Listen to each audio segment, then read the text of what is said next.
بسم اللہ الرحمن الرحیم۔ ناظرین کرام السلام علیکم۔ محترم ناظرین، قیامت کے دن سورج اور چاند کو دوزخ میں کیوں ڈالا جائے گا؟ قیامت کا دن ایک عظیم اور حیرت انگیز دن ہوگا جس دن کائنات کی نشانیاں تبدیل ہو جائیں گی۔ اس دن کی بہت سی نشانیاں اور واقعات احادیث اور قرآن مجید میں بیان کیے گئے ہیں۔ اسلام میں قیامت کا تصور نہایت ہی اہم ہے اور قیامت کے دن ہونے والے واقعات میں سورج اور چاند کا دوزخ میں ڈالے جانے کا تذکرہ بھی شامل ہے۔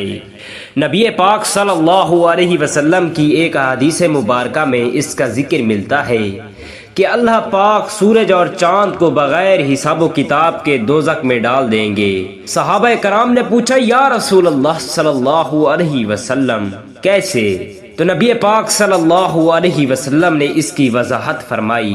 نبی پاک صلی اللہ علیہ وسلم کی حدیث پاک میں آیا ہے کہ قیامت کے دن سورج اور چاند کو بغیر کسی حساب و کتاب کے دوزخ میں ڈال دیا جائے گا۔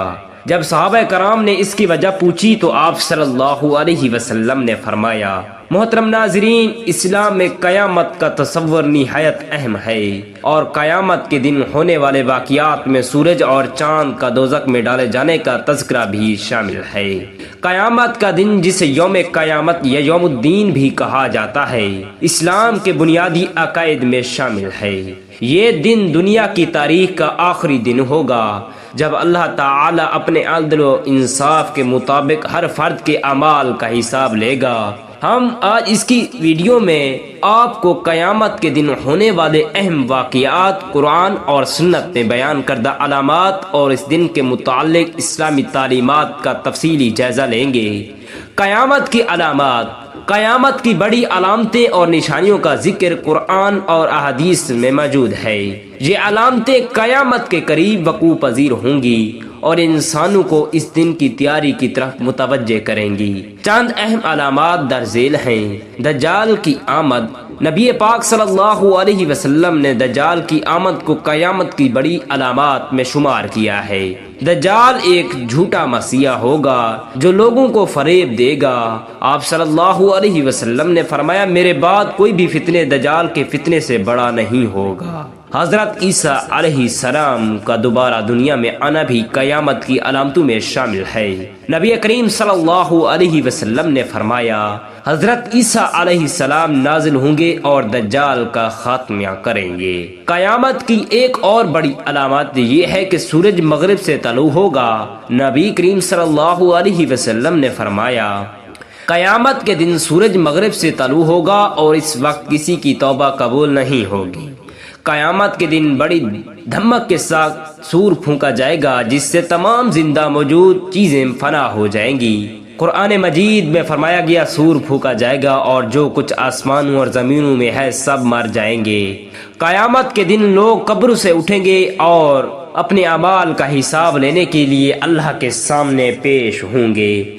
قرآن پاک میں کہا گیا، اور لوگوں کے اعمال ان کے سامنے رکھے جائیں گے اور تمہارے رب کی طرف سے تمہارے اعمال دکھائے جائیں گے۔ یہ دنیا اور یہ دن ہر فرد کے اعمال کا حساب لیا جائے گا۔ نیک اعمال کرنے والے افراد جنت کی طرف جائیں گے جبکہ برے اعمال کرنے والے افراد دوزخ میں جائیں گے۔ قرآن مجید میں فرمایا، پھر جو شخص اپنے اعمال کا حساب کتاب لے گا وہ خوشحال ہوگا۔ قیامت کے دن جنت اور دوزخ کو پیش کیا جائے گا۔ جنت میں داخلے کے لیے نیک لوگوں کو خوشخبری دی جائے گی اور برے لوگوں کو عذاب کا سامنا کرنا پڑے گا۔ قرآن مجید میں ارشاد باری تعالیٰ ہے، اور جو شخص اپنے رب کی بارگاہ میں کھڑا ہوگا وہ جنت میں داخل ہو جائے گا اور جو رب کی بارگاہ میں کھڑا ہوگا وہ دوزخ میں جائے گا۔ قیامت کی تیاری، تقوی اور پرہیزگاری۔ اسلام میں قیامت کی تیاری کے لیے تقوی اور پرہیزگاری کی تعلیم دی گئی ہے۔ قرآن مجید میں فرمایا، اے ایمان والو، اللہ تعالی سے ڈرو اور سچوں کے ساتھ ہو جاؤ۔ نیک اعمال اور توبہ۔ قیامت کی تیاری میں نیک اعمال کا انجام دینا اور توبہ کرنا بہت اہم ہے۔ نبی کریم صلی اللہ علیہ وسلم نے فرمایا، اللہ تعالیٰ توبہ کرنے والوں سے محبت کرتے ہیں اور ان کی توبہ قبول فرماتے ہیں۔ قرآنی تعلیمات کا مطالعہ۔ قرآن اور حدیث کا مطالعہ کرنا اور ان پر عمل پیرا ہونا قیامت کی تیاری کے لیے ضروری ہے۔ نبی پاک صلی اللہ علیہ وسلم نے فرمایا، قرآن کا علم حاصل کرو کیونکہ یہ قیامت کے دن تمہارے لیے شفاعت کرے گا۔ قیامت کا دن یقیناً ایک عظیم دن ہوگا جب ہر فرد کے اعمال کا حساب ہوگا۔ اسلامی تعلیمات کے مطابق یہ دن اللہ تعالیٰ کی عظمت، عدل اور انصاف کا اظہار کرے گا۔ ہر فرد کو اپنے اعمال کا بدلہ ملے گا اور یہ دن دنیا کی زندگی کا اختتام اور آخرت کی زندگی کا آغاز ہوگا۔ نبی کریم صلی اللہ علیہ وسلم کی ایک حدیث میں اس کا ذکر ملتا ہے کہ اللہ تعالی سورج اور چاند کو بغیر حساب اور کتاب کے دوزخ میں ڈال دیں گے۔ اس پر صحابہ کرام نے جب اس بارے میں پوچھا تو آپ صلی اللہ علیہ وسلم نے فرمایا، اس حدیث کا تفصیلی جائزہ لیں گے اور اس موضوع سے اللہ تعالی کے فرامین دیگر احادیث اور واقعات کا ذکر کریں گے۔ نبی کریم صلی اللہ علیہ وسلم کی حدیث میں آیا ہے کہ قیامت کے دن سورج اور چاند کو دوزخ میں ڈال دیا جائے گا۔ جب صحابہ کرام نے اس کی وجہ پوچھی تو آپ صلی اللہ علیہ وسلم نے فرمایا، کیونکہ سورج اور چاند نے شرک کو فروغ دینے میں اہم کردار ادا کیا۔ قدیم اقوام اور مذاہب میں اکثر سورج اور چاند کی عبادت کی جاتی تھی اور انہیں معبود سمجھا جاتا تھا۔ قرآن کریم میں بھی اللہ تعالی نے فرمایا، سورج اور چاند کی عبادت نہ کرو بلکہ اس اللہ تعالی کی عبادت کرو جس نے انہیں پیدا کیا ہے۔ یہ آیت واضح کرتی ہے کہ انسانوں کو اس سورج اور چاند کو معبود ماننے سے روکا گیا ہے، کیونکہ یہ دونوں اللہ تعالی کی مخلوق ہیں اور ان کی عبادت شرک کے زمرے میں آتی ہے۔ اسلام میں شرک کو سب سے بڑا گناہ قرار دیا گیا ہے۔ قرآن کریم میں اللہ تعالی نے متعدد بار اس بات کی تاکید فرمائی ہے کہ اللہ تعالی شرک کو ناقابل معافی عطا فرماتا ہے جب تک کہ بندہ اس سے توبہ نہ کر لے۔ ایک مشہور واقعہ حضرت یوشع بن نون علیہ السلام کا ہے، جس میں سورج کے وقت کو اللہ تعالی نے ایک خاص مقصد کے لیے روکا تھا۔ یہ واقعہ صحیح بخاری میں مروی ہے۔ حضرت یوشع بن نون کا سورج کو حضرت یوشع بن نون علیہ السلام حضرت موسیٰ علیہ السلام کے بعد بنی اسرائیل کے نبی تھے۔ اللہ تعالی نے آپ کو بہت سی فتوحات عطا فرمائی۔ ایک مرتبہ جب حضرت یوشع بن نون ایک شہر کو فتح کرنے جا رہے تھے تو وہ دن کے اختتام پر پہنچے اور سورج غروب ہونے والا تھا۔ چونکہ یہ جنگ اللہ تعالی کے حکم کے مطابق تھی اور آپ جانتے تھے کہ جنگ کی تکمیل دن ہی میں ہو جائے، اسی لیے آپ نے اللہ تعالی سے دعا کی کہ سورج کو روکا جائے تاکہ وہ جنگ مکمل کر سکیں۔